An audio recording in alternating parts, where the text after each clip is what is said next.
Welcome to our program, and in addition to our painting lessons, we're also going to start interviewing some local artists in our area to see how they come up with their creativity and how they paint.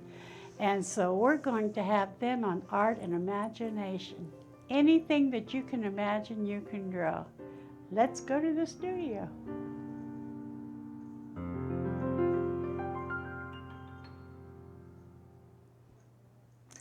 Hi, welcome to Janna's Art and Imagination. Today we're going to do a scenic watercolor.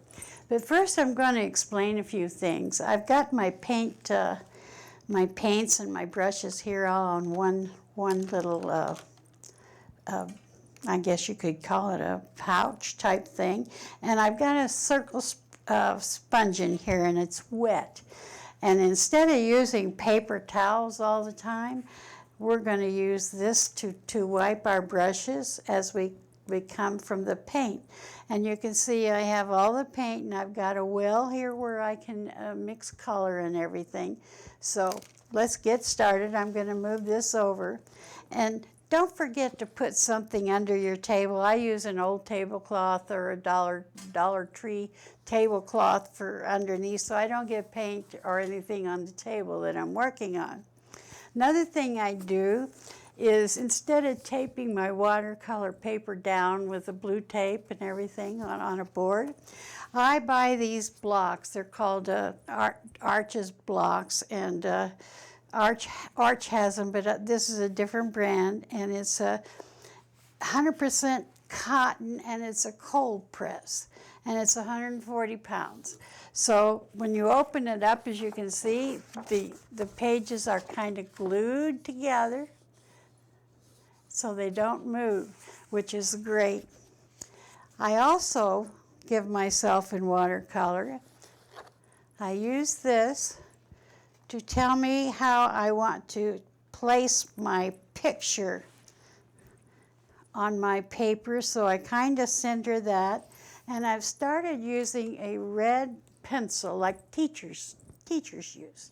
So it's fun, and it's better than using the lead pencil that we normally use for drawing, and we had a nice drawing session last month. So I'm going to make a square here where I'm going to give myself an outline for this landscape. And the red pencil is much better. So therefore I'm going to use my imagination and kind of draw in what I want on this inside these boundaries here. So I want a mountain in the distance, and we all know what a mountain looks like. And I'm not going to give myself too much sky because I'm going to work down to the bottom. So I'm going to put a mountain in here like so, and bring it down. I know you can't see this very well, but just put a couple of mountains in there. And you can put 3 or 4 if you want to, because we're going to work in color. And then I'm going to give myself a horizon line, so I'm right there at the base of those mountains.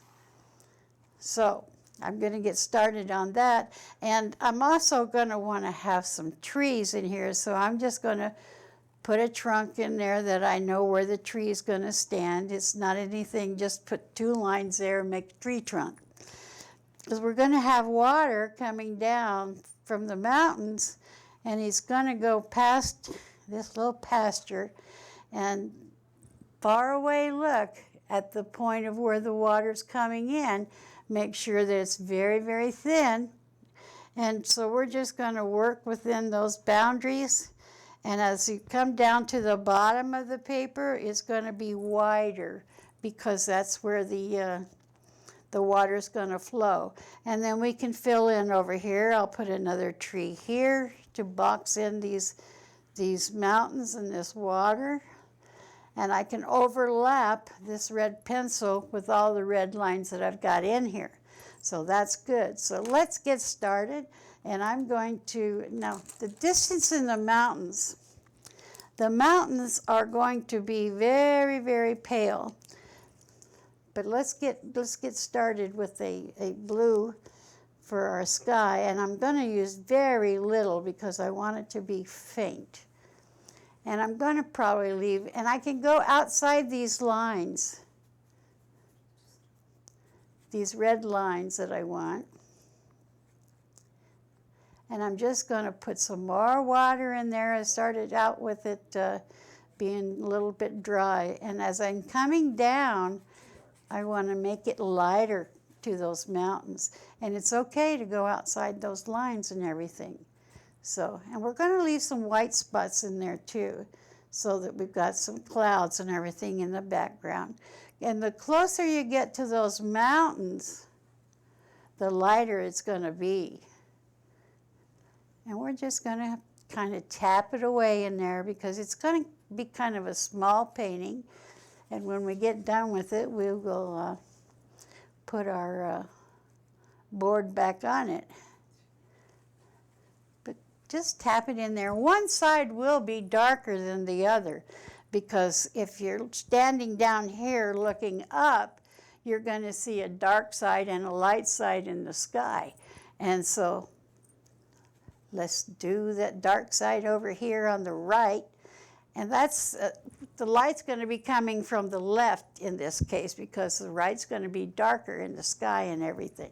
So let's clean our brush because we got our sky in there. Now I want to do some purple. And mountains are purple when they're far in the distance and they're very, very light. So I don't want very much paint on my brush full of water. And I'm going to need some more. Well, that looks pretty blue. I guess I didn't clean out my brush very good. So the sponge works as taking water off of your brush as you're painting. And your sponge will become very soggy. So I'm going to go over here in a different spot and see how these mountains do. So I'm going to make it just a tad darker than the sky, that's for sure. And we're going to leave some white spots in the mountain too because there might be snow on that mountain. And I know you probably can't see it, but the red pencil that I have on there does a little bit of disintegrating. So we're going to bring that snow on down a little bit farther. And I'm going over the line where I put my tree. I can see the tree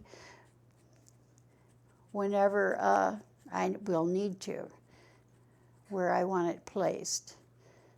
But on that far mountain, we'll leave some white in there for snow. Because even though it might be fall or springtime in this time of year, you're going to have snow on the mountain anyway. Besides, I like snow on the mountain. So when I do the next one that is coming down through here, next to this other, and I'm going to make it a little bit darker because the closer it gets to you, the darker it is. So we're going to make this one a little bit darker that comes in. And we've got plenty of water on our brush. And I want it just a tad darker. So let's go that way. And it might have a little snow. And like I said, in school you were taught not to go outside the lines. On this, you can go outside the lines as much as you want. You can test your paint on your paper to see how it's reacting.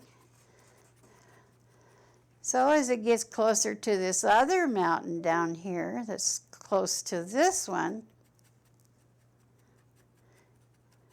it'll be light in between. So you don't use very much paint when you're watercoloring, at least not in the beginning. But I'm going to put a little bit more dark in it because I can't see the difference between the two mountains here. And I want to see that. Because as it gets closer, it gets darker. So, and you want to use a light touch as you go along. Let's put a little more dark up there. because I want you to be able to see the picture as I paint it. And it's so much fun to do this. It's so relaxing. You have your coffee or iced tea with you. And as it gets down to the next mountain, you want it a little bit lighter. So you're putting this into the distance is what you're doing. So the next one will even be darker than the last one. So a little more paint on in your brush. And I'm going to put a little bit of blue into it to darken it up too.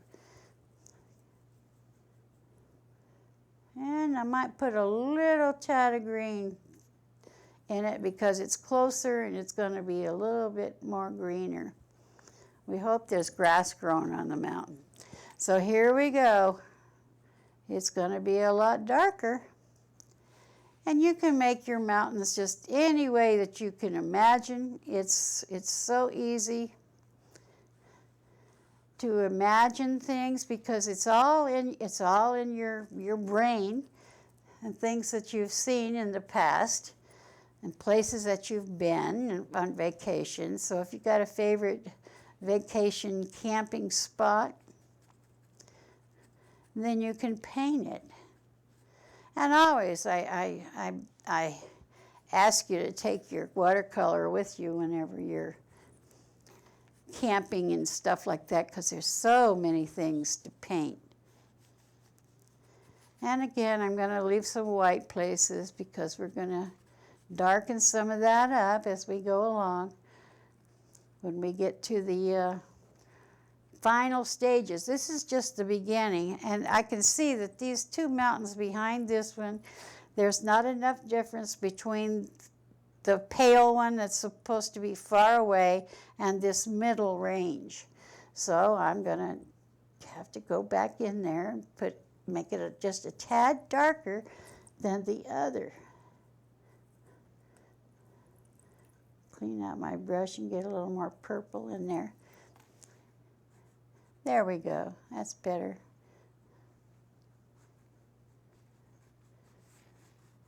And I'm just going to skim it, but I don't want any hard lines now. Put enough, feather it out as you go along.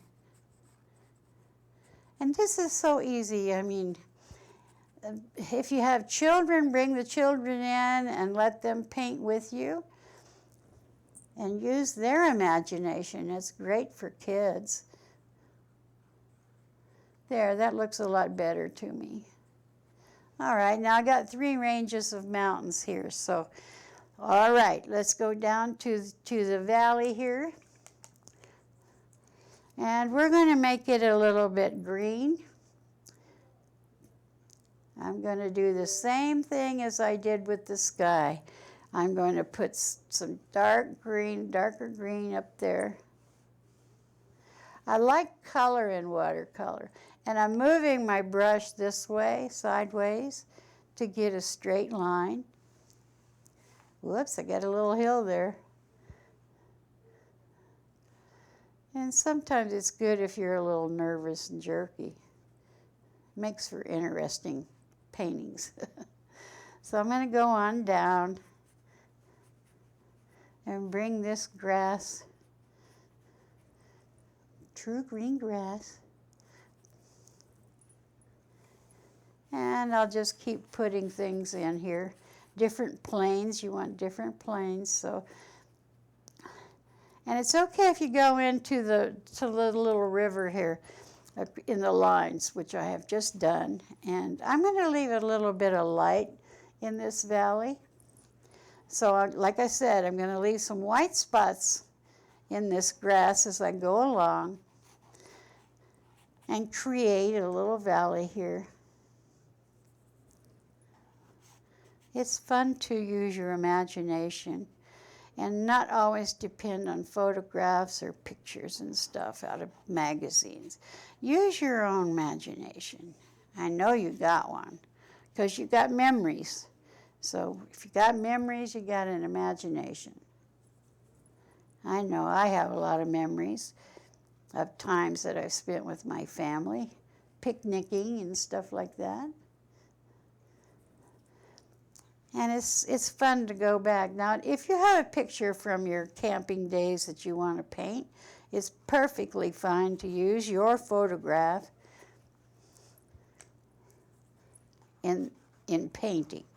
But when you copy other people's photographs and paintings and stuff like that, there's a copyright on every one of them.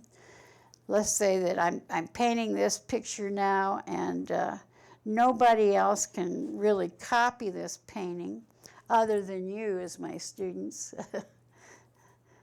I won't be coming after you, but if I show it and everything in a gallery, and people look at it and they take pictures of paintings, of course, they always do, and they can't copy it, is what I'm getting after. Okay, this is just the first layer of paint on our painting. Okay, I'm going to go back into the blue like we did with the sky, and we're going to bring that blue down,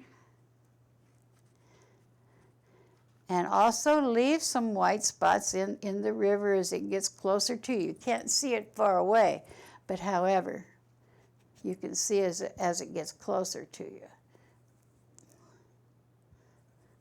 And we want it dark to come to the bottom.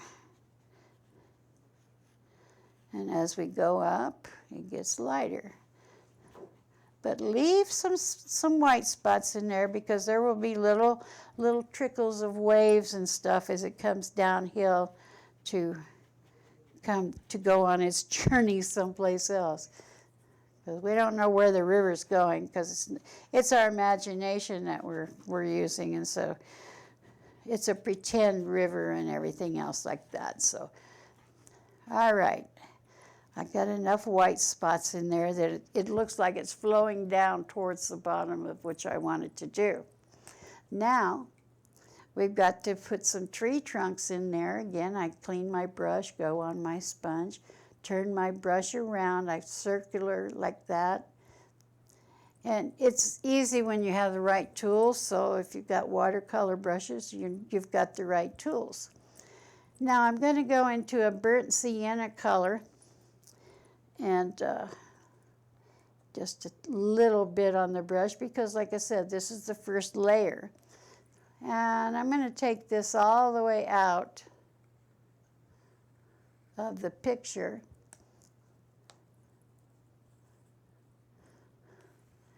Get it a little darker. And this is our tree trunk. And the green helps color and shade the trunk. Now I've got a little problem up here that I can see. Behind this trunk, apparently I put some water there and I didn't clean it up. So I'm going to go in here and I'm going to clean that edge up that has had too much water in it. And I'm going to feather it out because I don't want any hard edges at this stage.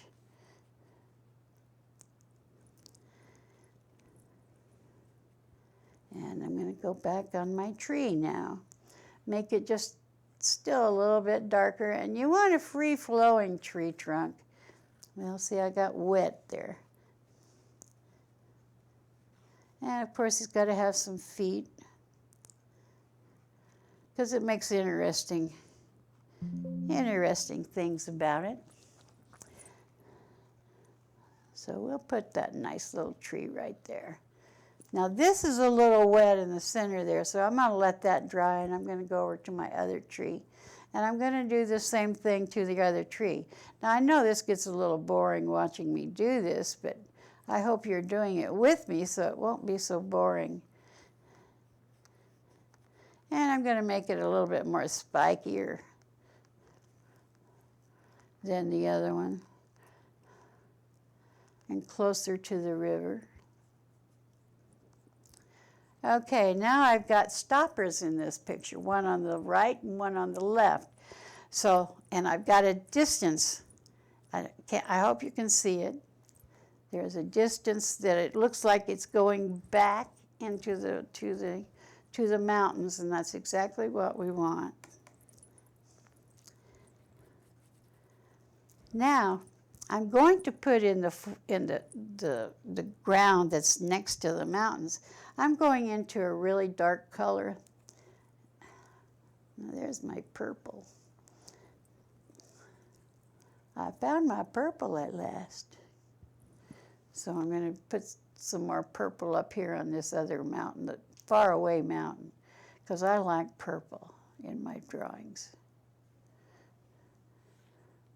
It just makes better distance color.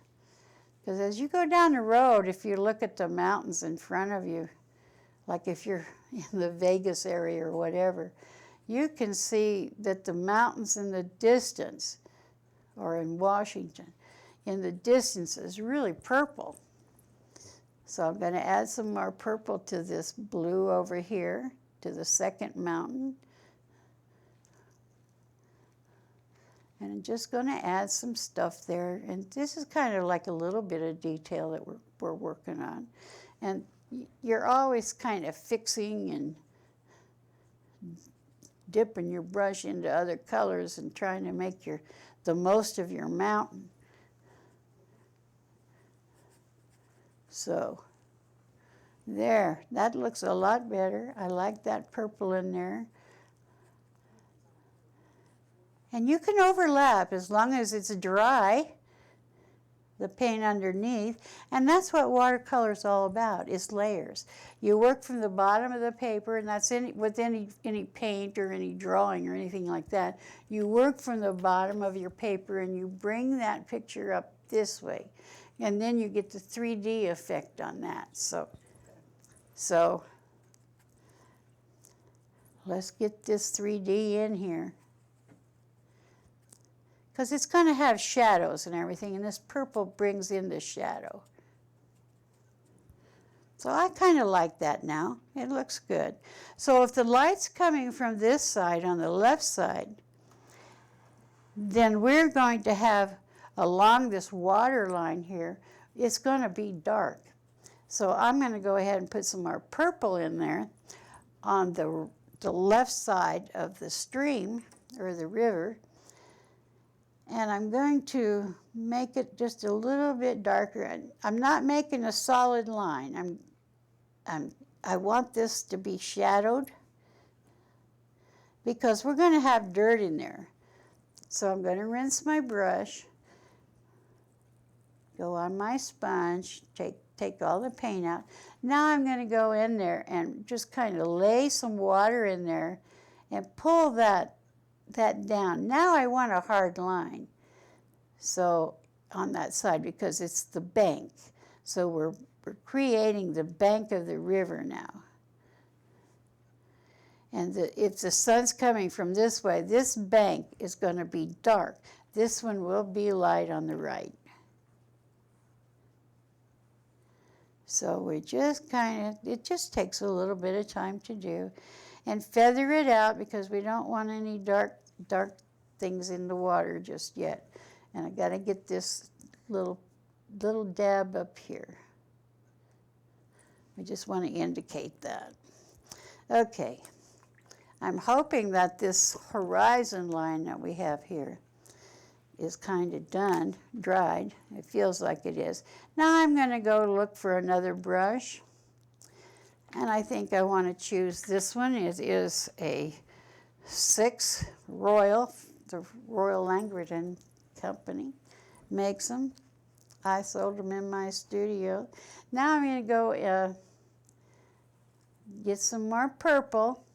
And this time I'm going to put a little bit of brown in that purple because I don't want it to be purple to work against my mountains. So I'm just going to make up a little color here, and I hope it's going to work. Now I'm going to take the edge. You want a chisel edge on this brush because you're going to be doing it this way as we go along here. And we're going to just kind of put some background trees back there on the horizon.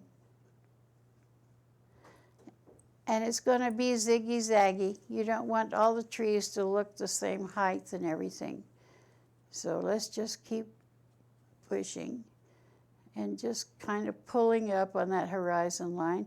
And you can have a distance in between, it's okay.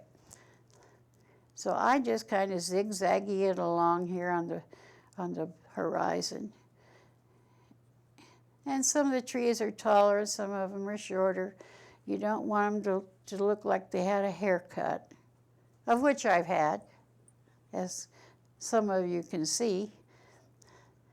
My long hair, I got rid of. It was just too much to take care of. I'd rather paint than have long hair. Takes a while to grow long hair. So I just keep going along there, making my little forest in the background there. Okay, so we'll just keep on going and making our trees. And we need to kind of hurry along here because we're almost out of time for this segment. But I do hope you'll join me again next time that we meet and paint our watercolor. It's going to take a few times of the same picture as we're creating. So there now I've got my my trees in the background. I want to kind of fill in their bottom a little bit where we don't have too much light on the bottom, which I do have. But we don't want to lose that horizon line either. So, it's looking good so far. Now I'm going to go back in. Now the light's coming from the left, so we're going to be going to put in some shadows on these trees. And I may have to turn, there's what I want. I may have to turn, yeah, there we go. That might be too dark. I don't want it that dark. Now in order the light's coming from that way, so this is the shadow side. So I'm using the same brush, and I'm just going down on the side of the trunk of this tree for its shadow. And if you're not sure what a shadow on a tree trunk looks like, go outside and look at your tree and look to where the sun's coming from.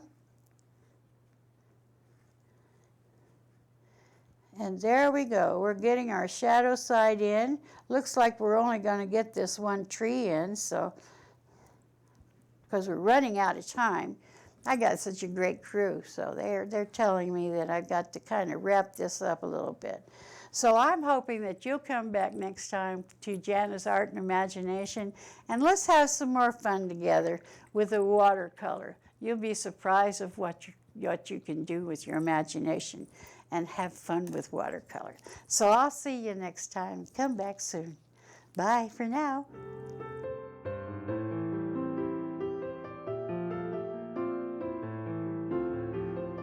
Remember, anything that you can imagine, you can draw. So we'll see you next time. Bye-bye for now.